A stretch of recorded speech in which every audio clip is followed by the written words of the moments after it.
Hi everyone! Hello! Look who's back! Hi! It's my sister! It's been like 3 months. I know, And then it's been ages and ages and ages, but you know, we're back. We're here we've got a weekend together. We're going to do as many videos as we can, but we've got a really great day tomorrow planned, and we're going to most likely do a video when we get back. We're going to have to, because we're going to have to. I'm going to have feelings. So am I.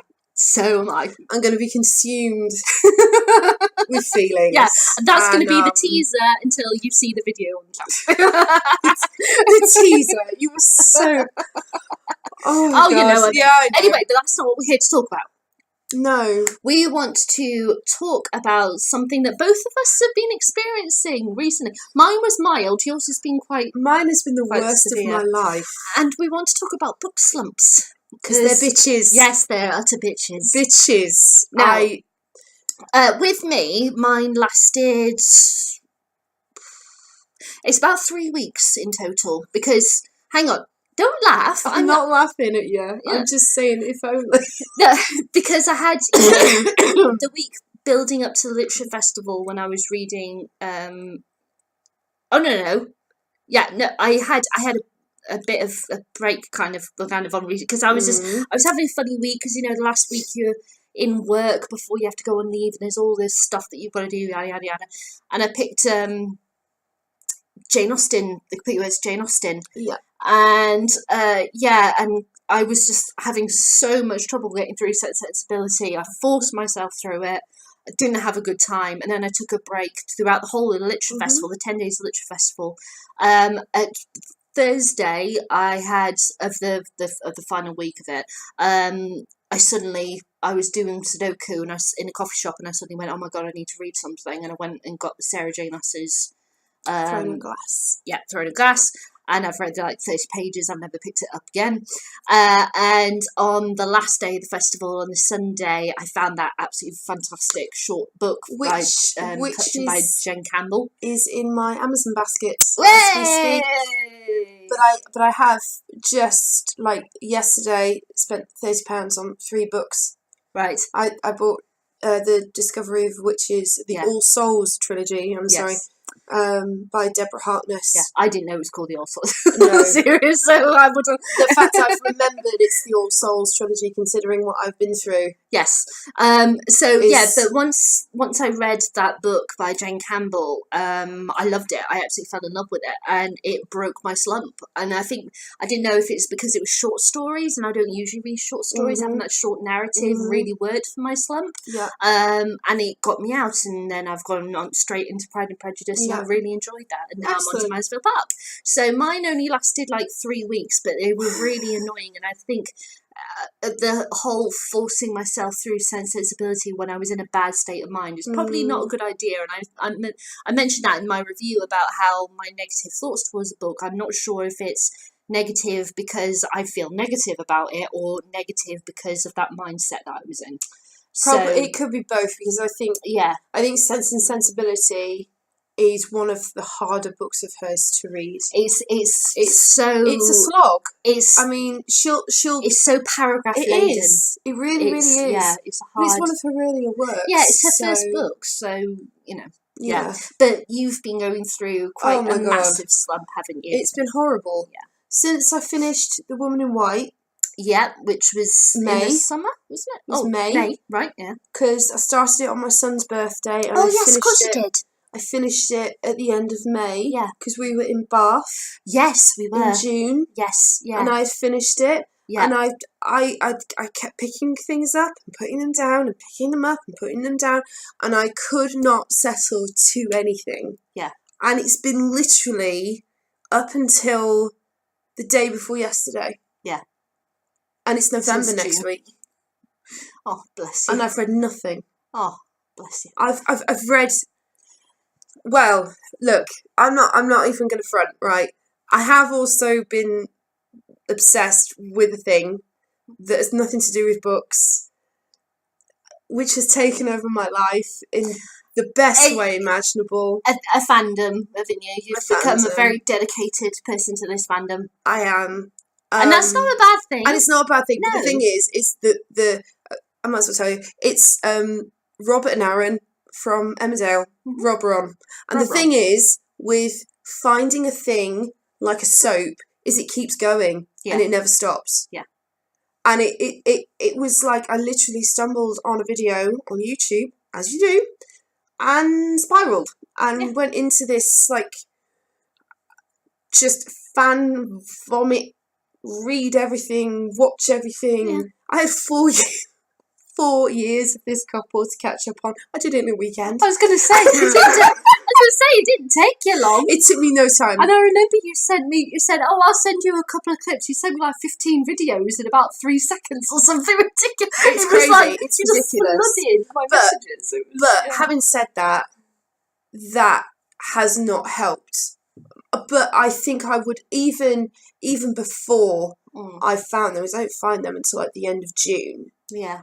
Even before then, it was bad. Yeah. It was like, could not, like, contemplate. And Lethal White came out. When did that come out?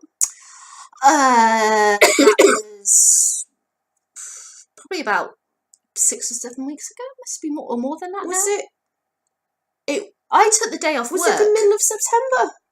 It was the 18th of September. Yeah, it was the 18th It was. of September. Why did that date just pop into how the fuck does my brain work? I don't know. It was the 18th of September. How did I know that? Know. But I bought the book, picked up the book, read about 100 pages of the book in a day. Yeah. Put the book down, picked it up the day before yesterday, and Yeah. I'm now on page 400 and something, aren't you? 468, There you and go. I'm going to finish this fucker. And then go on to Discovery of Witches. And then go on to Discovery of Witches. I'm so excited. She's on chapter 54, guys. If you saw my review of Lethal White, you know how much chapter 55 meant to me. It's getting so good, to be fair. I am so excited. And the fact that you're going to be here when you read that chapter, I'm like, oh my God, we're not doing this conversation via, Messenger and such, Facebook Messenger. No, that's true. Yeah. But I find it's been the worst. But Yeah. what I've had to do is grab it by the balls, essentially, and just go, See, that's no. interesting that you've done that, where you've gone, no, enough is enough, and I've had enough of it. I've had enough powered of, like, through. Whereas for me, I went cold turkey. I just went, nope, not doing it. No, you got it. No. I think because it had been so long, and I wonder if a lot of it for me was having a book hangover. Because The Woman in White was such an amazing book. Yeah, I remember for at least a few weeks after I finished The Woman in White, I was still thinking about it. I was still in the processing. world. Yeah, I was still in that world. I was listening to the radio play constantly. Which is really good adaptation of it. Yeah. Toby Stevens is pretty good. He is. I think he's a little bit, he goes slightly over the top at points, but that's just me. But that's, minor. But yeah, I was still in that headspace. And that's really interesting when you have a book like that where you don't necessarily realise when you're reading it how much of an impact that it makes. Yeah. But I love that. I love that about books. Yeah. But it was a serious book hangover for you, wasn't it? It really, really was. I'll tell you something else that's changed in my life as well since I saw you last. I've stopped watching BookTube. Right. And do you know what? All that pressure. Oh, I remember you saying you should have read more and all that lot than we've said in previous gone. one. Good. Because I'm not watching these people who are just obsessed with page count. Yeah. And obsessed with, I've read 16 books this week. Oh, good for you. Yeah. So I've stopped watching BookTube.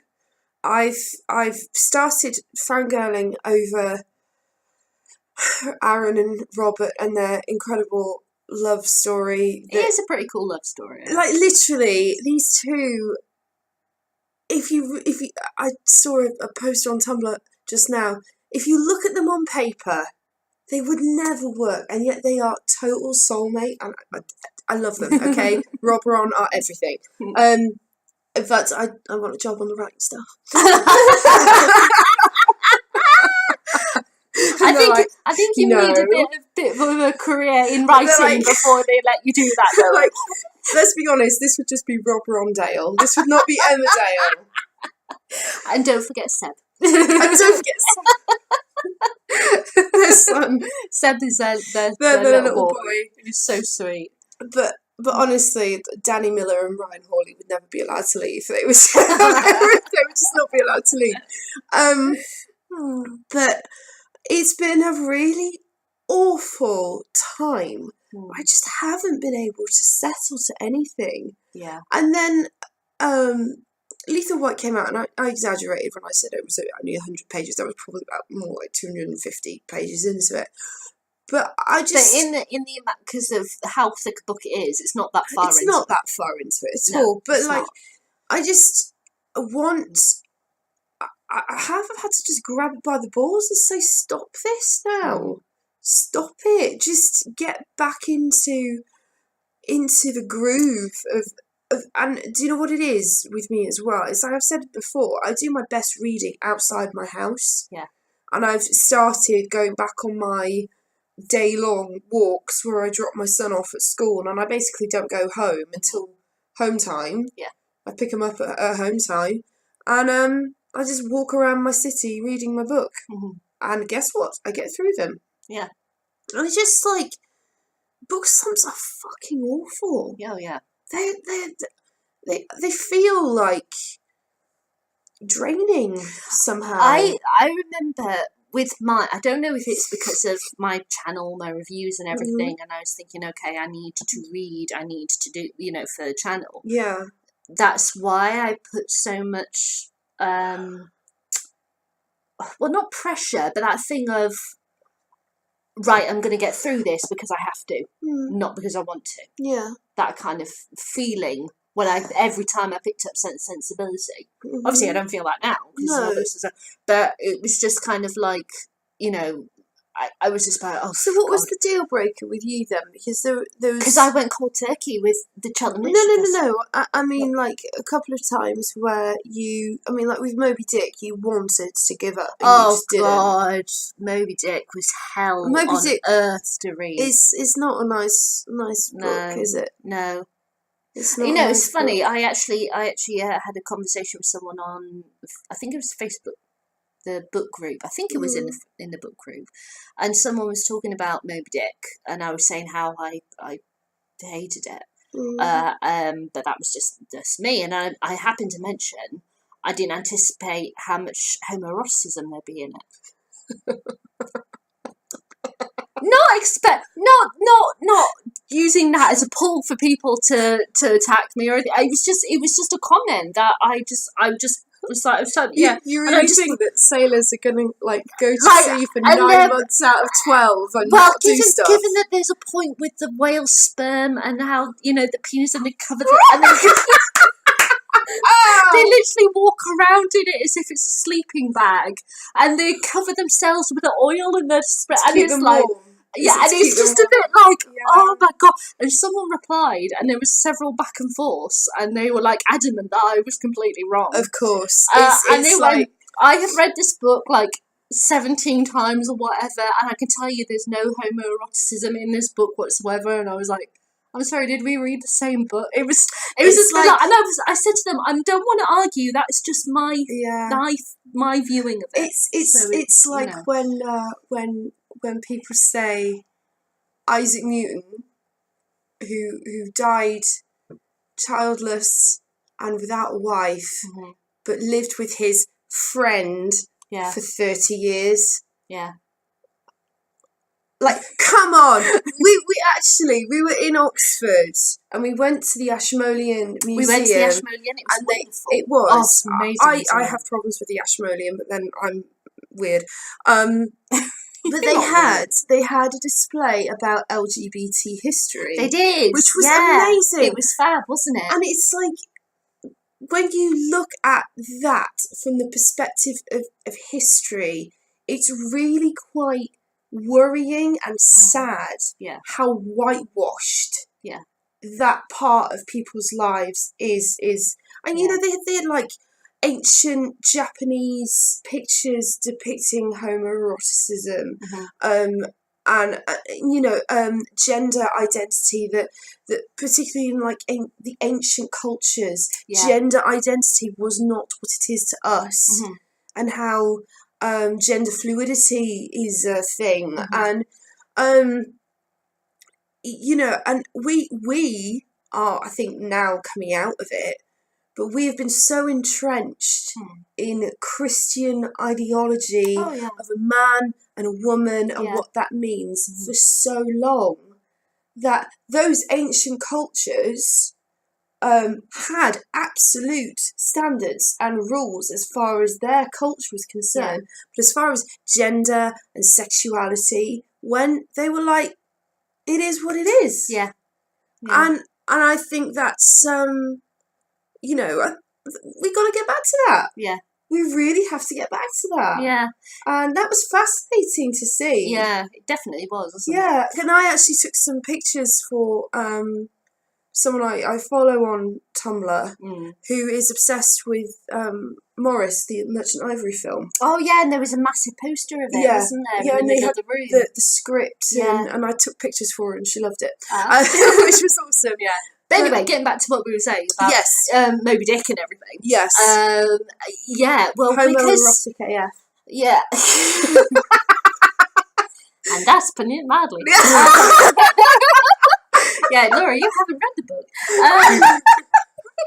It was just a bit like, that was hell. That the thing are not the only weapons on board. Oh my god! Sorry, love. Go on. Sorry, I'm just thinking about certain things that happened in the book. That is so weird. Anyway, Moby Dick. Moby Dick. But the thing with Moby Dick was that was what, Laura, what are you laughing about? Just the title, just the idea of what you're going through in the title. Just go on. Sorry. Yeah. That book, because I had this thing of I am going to read one book a week for a year. Yeah. I was adamant I was going to make that target. I was like, I'm doing this. So I was really, you know, I remember that I would sit here and read it, and even though, because my TV would be distracting, so I didn't have my TV on, but I can't sit and read without noise. So I was literally sat here, lying across the sofa, my feet up on the arm there, with my headphones on and going, right, let's do this, you know, with the book in front of my face. Let's do this. You see, I've had to learn to read in silence. Oh, have you? Yeah, because my iPod died and then my laptop died, and I've only got audiobooks on my phone or plays. Thanks to Audible. So I don't have music. Right. And I've actually found that I have managed to learn to read without music. Wow. It is possible. There you go. Took me a while. Yeah. But I did it. Well done you. But I think, because I was with that, because I was at that time with this channel, I was very adamant I was going to make it. So that's why I was like, persevere, just do it. Yeah. Whereas now, because even though, you know, I'm still doing book reviews, I'm taking my time and doing other stuff and everything, you know, having a life and all that jazz. But I think it was just that thing that work's been absolutely hellish this year, and then when you've got so much responsibilities and stuff you've got to do, and you're going on holiday, I had to make sure. So I did, like, if you think about it, because I was off from the Friday and then all of the following week, I did 2 weeks worth of work in 4 days. Wow. And I was reading Sight and Sensibility at the same time. It's too much. Your brain can't cope. Yeah, and I was going. So I was getting home. Late. I was having dinner, and by the time I pick up my book, it's about 8 o'clock, 8 o'clock in the evening, and my brain's going, nope, not doing it. Yeah, I'm not gonna do this. Yeah, and so I found it really tough. So that's why when the Literature Festival came, I went, right, I'm going cold turkey with this. I need this break. Yeah. And it made sense also because how I go to multiple events each day, I'm in and out. Yeah. I couldn't really dedicate time to it. So on that Thursday afternoon, I remember I had a late event or something. And so I was hanging around town for like 3 hours or something. And about an hour before my final event, that's when I was doing Sudoku in Costa Coffee. The one across the road from Waterstones. Yeah. And I was doing it, and I put it down on the table, I looked up, and I just knew I have to read something. I just, like that, I had to do it. Yeah. So I finished down my cup of tea as fast as I could, ran across the road to Waterstones, had a look what was there, and Sarah J. Maas was there, and it was the first book, and I went, right, I'll go for that. And I read like 30 odd pages, went to the event, and then I just didn't pick it up again, and I haven't since. And I kind of described in my previous video, channel literature video, how what really pissed me off was the fact that I couldn't pronounce the names, and it's not like it's like an alternative, like say like Rebecca, how you can have different ways that you spell Rebecca. You know it's Rebecca, whereas the characters in this, I'm like, Kale. But I kept on doing it every single time she refers to their name, which is like every single sentence, and it was just a bit like, oh my god. So I found it sluggish to get through those 30 pages because I kept on stopping to debate with myself what the heck their names were. And luckily, you answer my message pretty quickly to tell me. Because Kale is spelled Chaol, like the old spelling of jail, with CH before it. And see, if you know that's the old way of saying jail, then you know, it's Kale. Yeah. But in her later books, I think you said she actually has a list of names and how you pronounce them. She does, but in her first one, she doesn't. Well, there's a character later on in the novels. Now, I assumed it was pronounced Irene because it's Yrene. Apparently, it's Irene. Oh, okay. It's not, to me, it's Irene. Right. But I think, like, with things like fantasy novels, if you want to pronounce it Irene, it's Irene. Yeah. But maybe it wasn't a good idea for me to go for high fantasy. But it was just because it was there. She's not high fantasy. No, but you know, I could have picked any possible book from any genre, and that's the one I went with. Do you know what, though? In this book slump, one thing that I didn't do as well is I didn't go to bookshops. Particularly. See, that was a bit sucky for me at a book festival. See, I'd look around Waterstones, but I didn't really buy anything. And then Discovery of Witches has been pretty much everywhere. I haven't seen any of it because I'm poor and I don't have Sky. See, I've got Sky and I haven't watched any of it because I haven't. Sky Atlantic? Yeah. I've got Sky, Laura. Of course I've got Sky Atlantic. It's one of their channels. Well, I'm poor and I don't.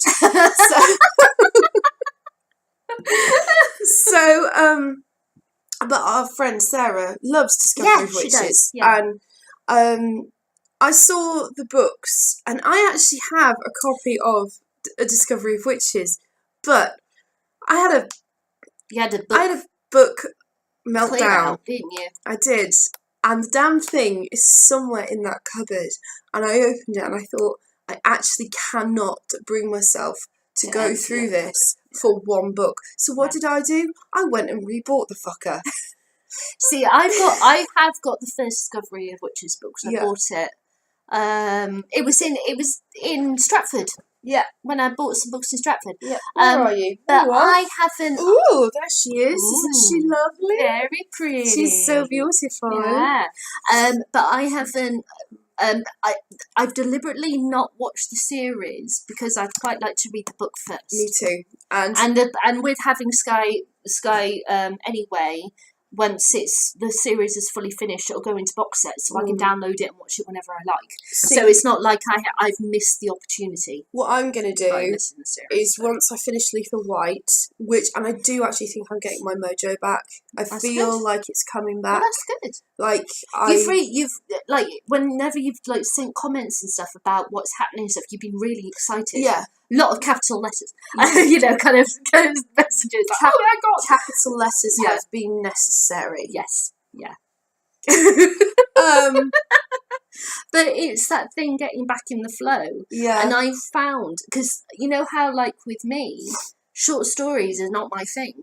I like a chunky stuff. And then I just picked up that book because the cover just stood out to me, and the title, I was like, see, the thing is with short stories, though, if they're done well, they are amazing. This is an amazing book. And I opened it the first page and I read it and I was like, what the fuck is this? Have you ever read The Yellow Wallpaper by Charlotte Perkins Gilman? No, but I know about it because I remember you telling me about it. I read The Yellow Wallpaper when I was about 15. You were about 15, weren't you? Because I remember you telling me about it. It was because I studied for my GCSEs an anthology of short stories and poetry.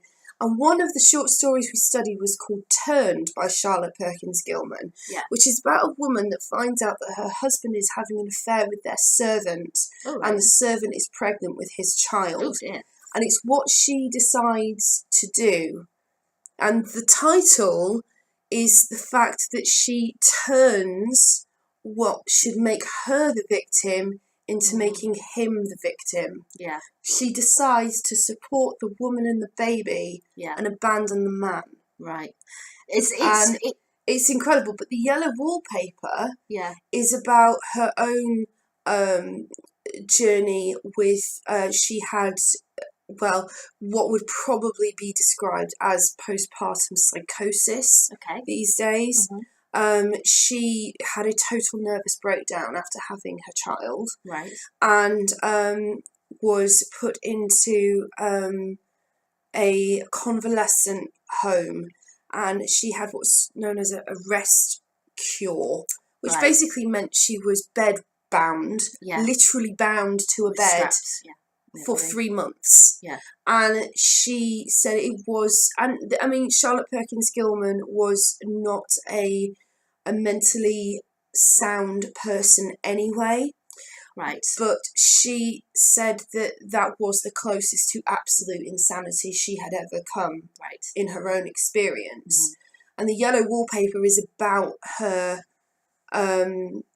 this woman's descent into madness, because she is, like Charlotte, she has a baby, is completely dissociated from the child and her husband, and she's locked in the attic as part of her rest cure.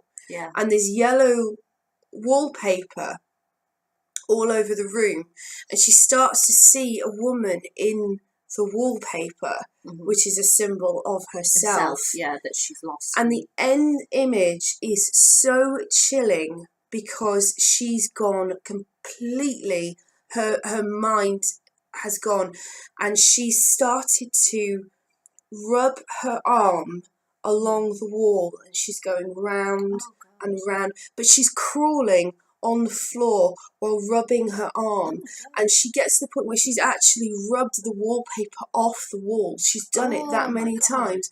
And he goes into the room and he sees her and he's frightened by her, and he faints because of the state she's in, and she literally stamps on him as she's going around the room. She carries on. She keeps going and going and going. And that I read that when I was 15, but The Yellow Wallpaper is literally, I think it's probably about 30 pages long. Wow. And it is so powerful. Well, it's really interesting. I love her work, though. I love Charlotte Perkins Gilman. This book by Jane Campbell, you don't really know what time, this historical time, these things are happening. Or it's like the very first one about the heart. You kind of gauge that it's very much our time, but where something's slightly different. And she never refers to where, what times, and this kind of stuff. And it's like Neil Gaiman's writing, how everything is kind of familiar, but there's a quirky sickness to it. It reminds me of Inside Number 9. Oh yeah. It's fabulous. And now because last year I went to an event about Roald Dahl, and everybody in the room got a free copy of because there was a series of his short stories being published in I think across 4 or 5 books, and everybody got a copy of one, and I've got one upstairs, and I really quite like to read it, and I think the one that I've got, it's Deception. And it's got the lamb leg. Have you read that? It's brilliant. It was done on a Tales of the Unexpected, and basically it's about a woman who hates her husband, and she's having a really horrible time in her marriage, and she's the housewife. She cooks, she cleans, da, da, da, da. And one day, she kills him Mm. with a leg of lamb. Oh my god, I love Dal so much. He's so And dark. she calls the police, and she says someone's broken into a house and killed my husband. And I think my husband's dead. Well, she said, I think my husband's dead. And they come and they said, yes, he's definitely dead. And they're looking for evidence. And she goes, oh, I was making dinner. Mm-hmm. You hungry? And she feeds them. She feeds them the lamb's legs, and she watches them consume the evidence. That is amazing. And it's like, oh my god! But do you know, I really want to read his short stories. I'd actually like to read Dahl as an adult author because, like, even if like you look at the it's something called like tiger lashes. So there's this really wonderful story about this man. He's a businessman, and his wife is really lovely woman, but she's kind of a bit dowdy, a bit, and he decides to have an affair with this very glamorous woman, and she's absolutely stunning, and now he's going to run off with her. And so he realizes he's got to get rid of his wife, and he can't divorce her because of that time and what that does.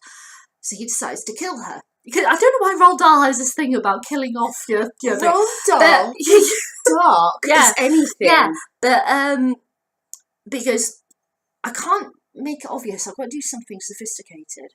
So he goes on this like trek to find all these things, and he discovers about this poison that's produced by tigers. I think it's their eyelashes or something. It's something weird like that, and basically you consume it and it kills you, but because of the way that it affects the human body, you can't tell that they've ingested something that can kill you. So it kind of goes as an unexplained death thing, So he gets chocolates. He laces the chocolates. Of course, he gets chocolate. He leaves them at his wife's with his wife and everything, and he goes on a plane with the lover, and he gets a phone call in the plane because he's a posh businessman. He could take the phone thing, and it's his wife, and she thanks him for the chocolates and such. And he went, oh, have you eaten them? I didn't know if you like them. She went, oh no, darling. She says something like, oh, they're dark chocolate. I don't eat dark chocolate. But your lovely secretary came over to the house earlier, and I gave them to her. I hope you don't mind. And he looks over and she's eating the chocolates, and it's like that's how it ends. That's awesome. Oh my